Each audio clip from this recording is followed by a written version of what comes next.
inama y'inzibacyuho ya gisirikare muri Sudani irarega abari bashyigikiye ingoma ya perezida wakuwe ku butegetsi Omar al-Bashir kuba bagerageza kuburizamo ibikorwa by'impinduka ziganisha kuri guverinoma ya gisivili.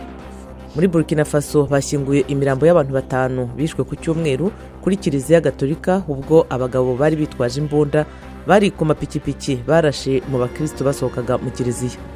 Muri Mali umutwe w'abasirikare bazwi nka Marines bakoze imihango yo gusezera ku basirikare b'Abafaransa 2 bishwe barimo gutoroka bari barabashimuse mu majyaruguru ya Burkina Faso. Naho muri Afurika y'Epfo umushinga wo kurengera inyamaswa z'inkura urakoresha uburyo bwose bwo kuzirinda abazihiga bazishakaho amahembe, harimo kuyanduza kugira ngo ase nabi ntagire uyakunda.